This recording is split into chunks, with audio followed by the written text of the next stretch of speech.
कि उस ज़माने के बादशाह को किसी गरीब की बीवी पसंद आ गई थी और वो बड़ी खूबसूरत थी। उसने सारे मौलवियों को बुलाया और कहा कि ये औरत पर मेरी नीयत ख़राब है, बताओ ये औरत मेरी कैसे बनेगी। कहा ये तो बहुत बुरी बात है भाई, किसी की बीवी को आप अपना क्यों बनाना चाहते हैं। उसने दिरहम और दीनार की थैलियाँ फेंकी। मौलवियों ने कहा ये तो बहुत आसान है। देख रहे हैं पैसों में मसले भी बदले जाते हैं। कहा क्या है, कहा आप पावर में हैं, आप उस आदमी की गर्दन पर तलवार रखवा दीजिए, बस कत्ल मत कीजिए, और तलवार रख कर कहिए अपनी बीवी को तलाक दे वरना गर्दन उड़ा दूंगा, और वो तलाक दे देगा। तलाक देगा, वो इद्दत गुजारेगी, आप उससे शादी कर लीजिए। ऐसा ही हुआ। पहले सीधे समझाया, करीब आदमी ने कहा वाह साहब मेरी बीवी कोई परेशानी नहीं, हम क्यों तलाक दे दें। फिर ज़बरदस्ती की गई और मजबूर किया गया। तलवार की नोक पर उससे तलाक ली गई। बीवी कहती है मेरे प्यारे शौहर, मैं हमेशा से दिल से आपकी थी और आप ही की रहूंगी, लेकिन आपकी गर्दन उड़ा दी जाए मुझे ये भी गवारा नहीं है। आप मजबूरी में मुझे तलाक दे दीजिए, मैं इद्दत गुजारूंगी और बादशाह अगर शादी करना चाह रहा है तो मैं कर लूंगी, लेकिन मैं दिल से कभी उसकी नहीं हूं। लेकिन आप अगर कत्ल कर दिए गए तो मेरा कौन रहेगा। उसने न चाहते हुए भी अपनी बीवी को तलाक दे दी मौत के डर से। तलवार उसकी गर्दन पर रख दी गई, मौत के डर से उसने तलाक दे दी। क्या है मेरी बीवी, मैंने तुझे तलाक दी। इद्दत गुजारने के बाद बादशाह ने उससे शादी कर ली।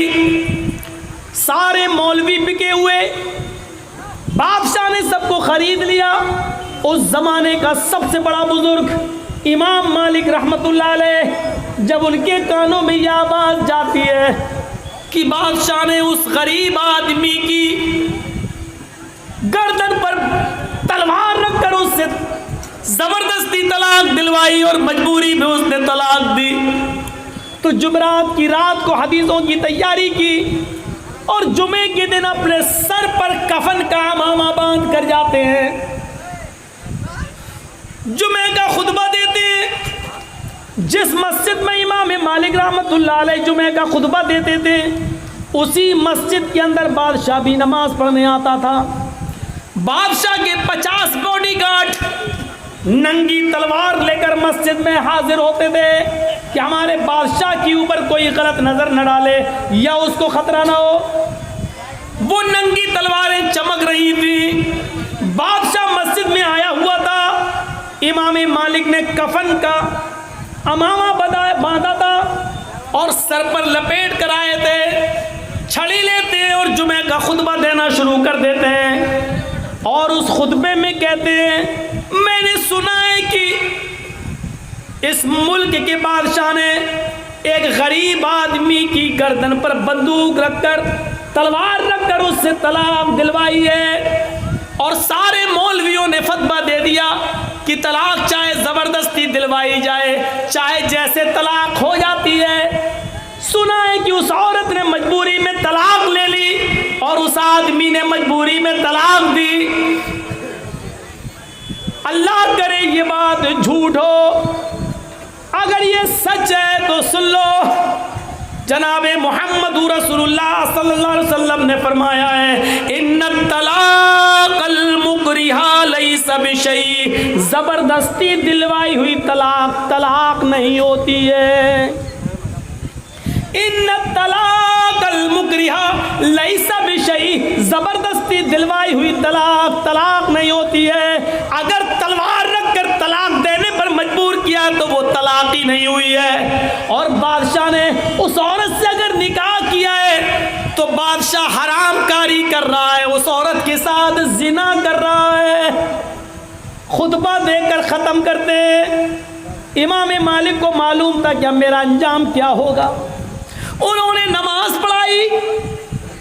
मैंने कहा ना, हर किसी का दिल इतना मजबूत नहीं होता है कि वो डंके की चोट पर हक बात कह दे और बादशाह के सामने कह दे, ये तो मुमकिन ही नहीं।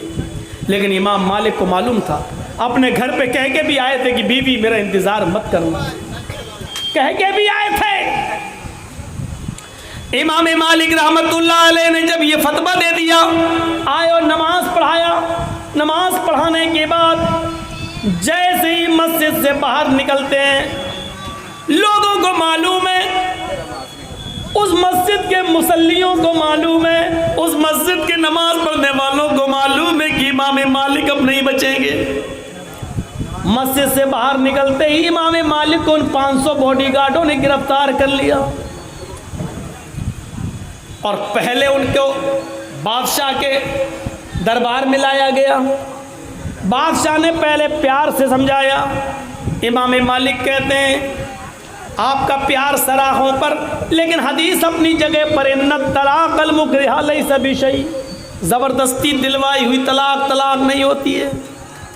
फिर उनके सामने दिरहम और दीनार की थैलियां फेंकी जाती है कि ये ले लो, मसला बदल दो। इमाम मालिक रहमतुल्लाह अलैह का जवाब ये था, दिरहम और दीनार को देखा तो बादशाह के सामने उन्होंने अपना पैर फैला लिया। बादशाह ने कहा कि आपका जवाब चाहिए। इमाम मालिक कहते हैं कि मेरा फैला हुआ पैर आपको जवाब दे रहा है। कहा मैं समझा नहीं। इमाम मालिक रहमतुल्लाह अलैह जवाब देते हैं कि बादशाह के सामने पैर फैलाने वाला बादशाह के सामने कभी हाथ नहीं फैलाता।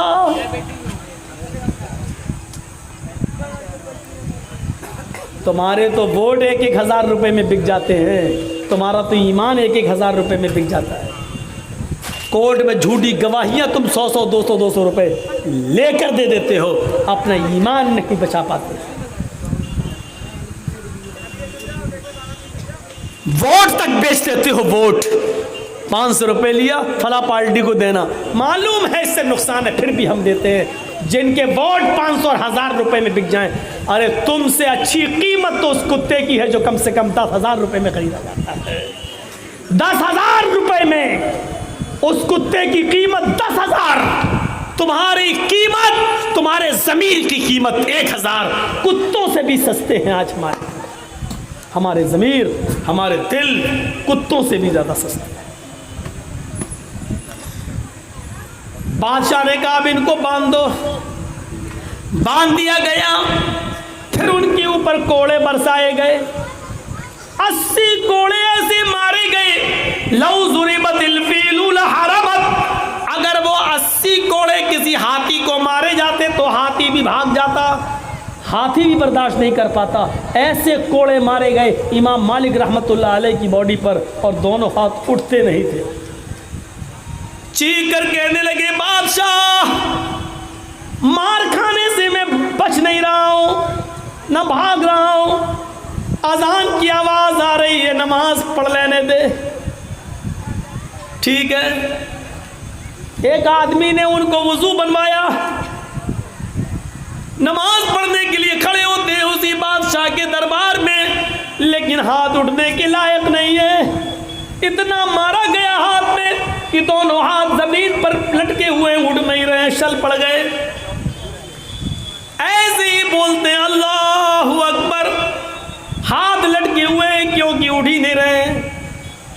आपने देखा होगा, कभी हज करने गए होंगे मक्के में या मदीने में, बहुत से लोग हाथ छोड़ के नमाज पढ़ते हैं, दोनों हाथ नीचे करके। क्यों? इमाम मालिक के मानने वाले, वो कहते हैं कि हमारे इमाम ने नहीं बांधे थे इसलिए हम भी नहीं बांधेंगे। ये नहीं देखते हैं कि इमाम मालिक ने मजबूरी में नहीं बांधे, उनको बादशाह ने मारा था, कोड़े मारे थे, इसलिए उनके हाथ उठते ही नहीं थे। अब जब उठ ही नहीं रहा तो आदमी नमाज कैसे पढ़ेगा? कैसे? वो मजबूरी में बांधे थे इमाम मालिक को, इमाम मालिक ने मजबूरी में छोड़े, तुम जानबूझ के छोड़ रहे हो। उसके बाद में फिर उन पर कोड़े बरसाए गए।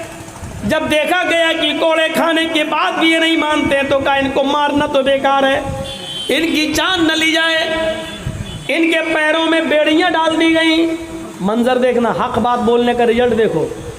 उनके पैरों में बेड़ियां डाल दी गई, हाथों में हथकड़ियां डाल दी गई, और एक घोड़े के ऊपर ऐसे उनको डाल दिया गया, पेट के बल उनको डाल दिया गया, पैर इस तरफ और मुंह इस तरफ, ऐसे पेट के बल ऐसे, पैरों में पैरों में बेड़ियां हैं, हाथों में हथकड़ियां हैं, और ऐसे उनको घोड़े पे डाल दिया गया है। और बादशाह ने कहा पूरे मदीने के अंदर इनको घुमाओ और ऐलान कर दो कि जिसने भी बादशाह के खिलाफ अगर फतवा दिया और बादशाह के खिलाफ जबान खोली, उसका यही हाल होगा जो मैंने इमाम मालिक का किया है, यही उसके साथ किया जाएगा, बल्कि इससे भी बड़ी सजा दी जाएगी। एक आदमी बादशाह का चमचा घोड़े की लगाम पकड़ता है, इमाम मालिक को औंधे मुंह घोड़े पर डालता है और मदीने के चक्कर लगा रहा है, पूरी बस्ती में घुमा रहा है। और कुर्बान जाओ इमाम मालिक रहमतुल्लाह अलैह के इन जुमलों पर, बस्ती में घूमते भी जा रहे हैं। बादशाह का चमचा कह रहा है बादशाह की बात नहीं मानी इसलिए सजा मिली है। अगर किसी ने भी सर ऊंचा किया और बादशाह के खिलाफ जबान खोली तो उसका यही अंजाम होगा। जब वो चुप होता, जब बादशाह का चमचा चुप होता, तो इमाम मालिक जोर से चीखते हुए कहते हैं ये बादशाह का चमचा है, झूठ बोल रहा है। आए मदीना वालों, बादशाह के खिलाफ बोलने से हमें ये सजा नहीं मिली, बल्कि मोहम्मदुर रसूलुल्लाह की हदीस सुनाने की सजा मिली है। इस घोड़े पर हाथ मेरे टूट चुके हैं, पैरों में बेड़ियां पड़ी हुई है, मेरी मौत का मुझे आवाज दे दे, कोई पता नहीं, लेकिन मौत के मुंह में होने के बावजूद फिर ये फतवा दे रहा हूं, इन्न तलाक़ल मुकरिहा लैसा बिशै, जबरदस्ती दिलवाई हुई तलाक तलाक नहीं होती है। बादशाह जिना कर रहा है, बादशाह हरामकारी कर रहा है। उन्होंने घोड़े पर बैठकर औंधे मुंह लटक कर मौत के मुंह में भी यही आवाज देते रहे और बादशाह के खिलाफ बोलते रहे कि बादशाह हरामकारी कर रहा है। वतवासौ बिल हक़्क़ी, हक बात बोलना हर किसी के बस की बात नहीं है, और जो बोलता है उसको ऐसे ही परेशानियां आएंगी। अगर परेशानियां उठाने का कलेजा हो आपके अंदर तो हक बात बोलो, वरना अपने घर में सर्दियों में लिहाफ ओढ़ के सोइए और गर्मियों में ठंडी एसी चला के सोइए, उसी में आपको आराम मिलेगा। इसलिए कि हक बात कहने का कोई फ़ायदा, हक बात कहो और परेशानी ना, ऐसा हो नहीं सकता। और आप तकरीरें कर रहे हैं, जलसे कर रहे हैं और परेशानियां नहीं आ रही हैं, तो इसका मतलब यह है कि आपकी दावत हक नहीं है, आप सच नहीं बोल रहे हैं, आपकी दावत में कहीं कमज़ोरी है। आपकी दावत में हक बात किसको कहते मालूम है? अल्लाह के रसूल ने जब कोहे सफा पे चढ़ के कहा था, आए पहाड़ के इर्द गिर्द जमा होने वालों, इस पहाड़ के पीछे, अगर मैं ये कहूं कि इस पहाड़ के पीछे एक लश्कर छिपा हुआ है जो बहुत जल्दी तुम पर हमला करने वाला है, तो तुम मेरी बात को मानोगे या नहीं मानोगे? तो लोगों ने क्या कहा था? कालू मा जर्रबना अलैका इल्ला सिद्का, अल्लाह के रसूल हम आपकी बात को मानेंगे, हर हाल में मानेंगे। आपने कहा क्यों मानोगे मेरी बात? कहा इसलिए मानेंगे क्योंकि हमने आपकी 40 साल की जिंदगी देखी है, आप जिंदगी में कभी झूठ नहीं बोले हैं, इसलिए हम आपकी बात मानेंगे। जब आपने ये कहलवा दिया कि जिंदगी में आप कभी झूठ नहीं बोले, तो मुझे सच्चा मानते हो? हाँ मानते। तो ये भी सच है कि मैं अल्लाह का रसूल बनाकर भेजा गया हूँ। क़ूलू ला इलाहा इल्लल्लाह, तुम एक अल्लाह की इबादत करने वाले बन जाओ, ला इलाहा इल्लल्लाह कह दो, कामयाब हो जाओगे। तो जानते हो, जैसी आपने हक बात कही, ला इलाहा इल्लल्लाह कह दो, तो सबसे पहले दुश्मनी किसने की? सबसे पहले कौन उठा उसी मजमे में? जो नीचे खड़ा था, आपका चचा अबू लहब खड़ा होता है और क्या कहता? तब्बल्लका या मोहम्मद अलिहाजा जमाता ना, आए मोहम्मद तू बर्बाद हो जा, आए मोहम्मद तू मिट जा। क्या इसीलिए जमा किया था? हम तेरी बात मान लें, एक अल्लाह के को माबूद मान लें और 360 बुतों को छोड़ दें, वत्सवा यगूस यऊक नफ्स को छोड़ दें, तू बर्बाद हो जा, तू मिट जा। सबसे पहले मुखालिफत किसने की? चचा ने। पता चला कि हक बात जब आप पेश करोगे तो सबसे पहले आपके रिश्तेदार आपसे नाराज़ होंगे, आपके माँ बाप आपसे नाराज़ होंगे, आपके रिश्तेदार आपको आपके घर से निकालेंगे। अगर इसके लिए आप तैयार हो तो हक बात पेश करो, तौहीद की दावत दो। और अगर आप चाहो राज़ी रहे रहमान भी और खुश रहे शैतान भी, तो माफ़ कीजिएगा, ये बहुत आसान काम है। अब्बा भी खुश रहें और अम्मा भी खुश रहें और पड़ोसी भी खुश रहे। इसलिए ऐसी बात आजकल जलसे हमारे जहाँ भी हो रहे हैं, अक्सर जगहों पर कह दिया जाता, मौलाना साहब हमने अपनी लड़कियाँ दूसरों को दी हैं, हमारी बेटियाँ दूसरों में गई हैं। मौलाना साहब ऐसी बातें मत कहना, ऐसी तकरीर मत करना कि किसी को तकलीफ़ हो। मौलाना जर्जीस गया था तेरे घर पे कहने के लिए कि तू अपनी लड़की उनको दे। गलती तू करे, सज़ा मौलवी जर्जीस भुगते। हैं? तूने अपनी लड़की किसी कब्र के चूमने चाटने वाले कब्र पुज्जे को दे दी, तो इसमें मेरा क्या कसूर?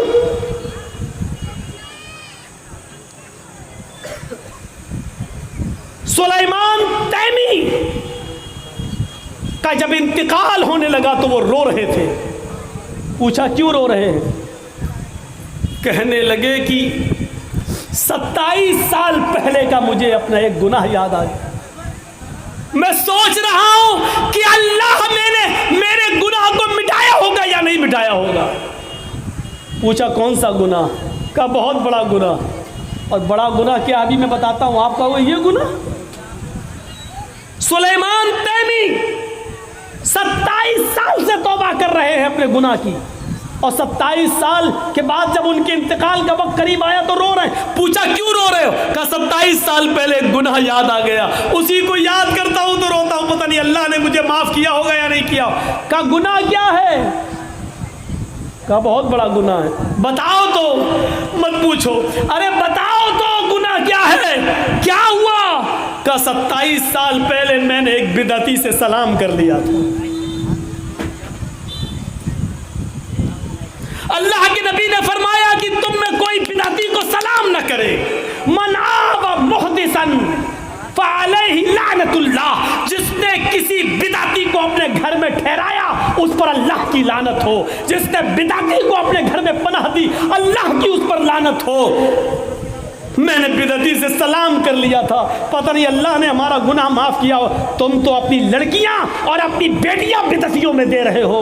तुम तो अपनी बेटियों का निकाह बिदअतियों के साथ कर रहे हो। कब्रों की मिट्टी चाटने वाले और शिर्क करने वालों के साथ कर रहे हो। तुम्हारा ये गुनाह अल्लाह माफ़ करेगा या नहीं करेगा? आ गया मौलवी फसाद कराने। नहीं, तुम अपनी बेटियों का निकाह दूसरी जगह कर रहे हो। फसाद तुमने बर्पा की है। तुम अपने आप को अहले हदीस का टाइटल लगाना छोड़ो, तुम अहले हदीस कहलाने के लायक नहीं हो। अहले हदीस का टाइटल इतनी आसानी से हर किसी को नहीं लगाने देंगे हम। ये किसी के बाप की जागीर नहीं है, जो चाहे लगा दे।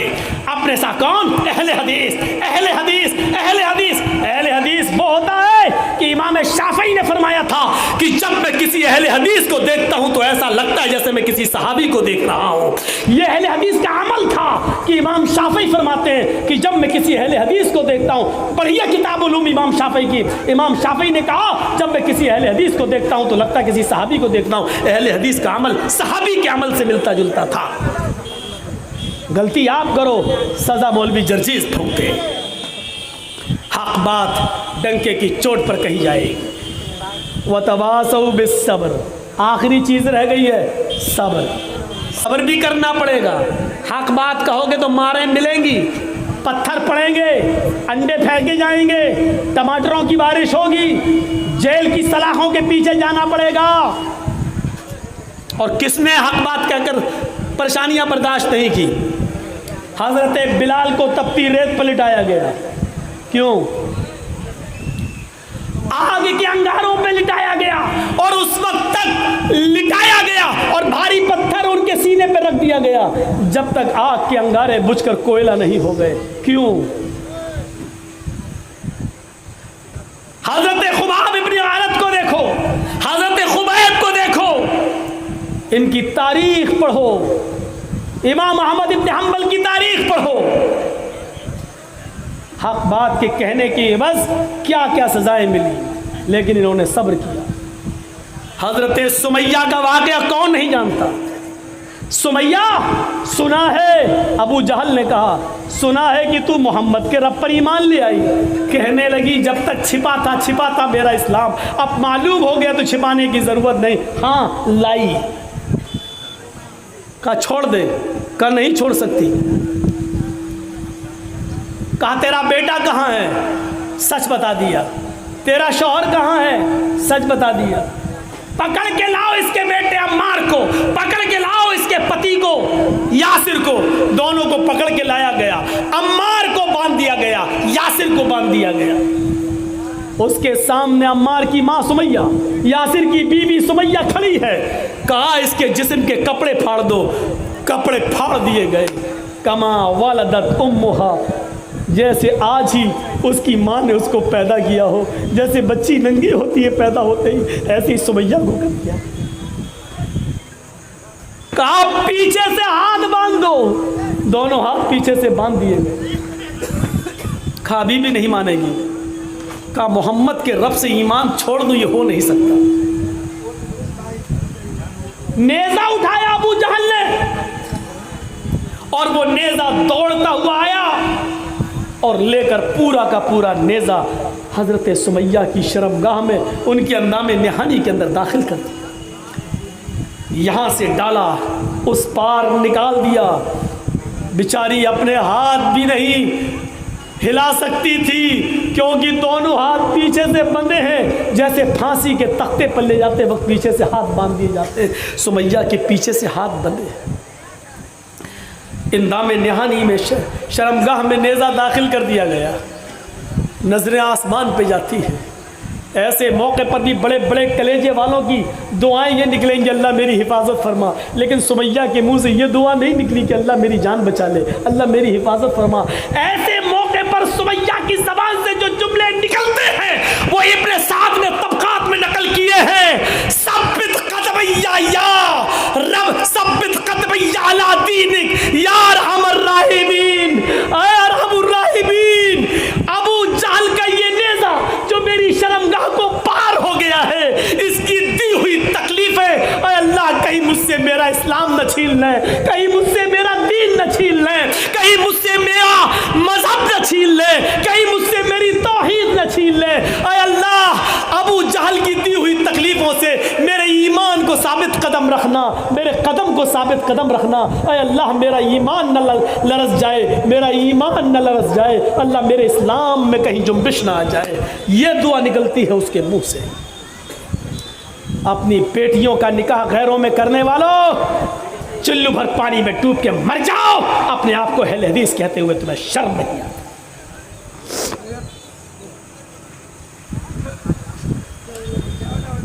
जब तुम्हारी बेटी उनके घर में मरेगी ना, मौत तो सबको आएगी, तो उनका इमाम जब नमाज जनाजा पढ़ाएगा तो जानते हो, अल्लाहु अकबर सुभानक अल्लाहुम्मा बिहम्दिका व तबारक अस्मुका व तआला जद्दुका व ला इलाहा गैरुक, अल्लाहु अकबर, अल्लाहुम्मा सल्लि अला मोहम्मद, अल्लाहुम्मा बारिक अला मोहम्मद, अल्लाहु अकबर, अल्लाहुम्मा फिर लहयना व मय्यतना व गायबना व शाहिद, अल्लाहु अकबर, अस्सलामु अलैकुम व रहमतुल्लाह, अस्सलामु अलैकुम व रहमतुल्लाह। हो गई नमाज जनाजा। सूरह फातिहा नहीं पढ़ी जाएगी, ना इमाम पढ़ेगा ना मुक्तदी पढ़ेंगे।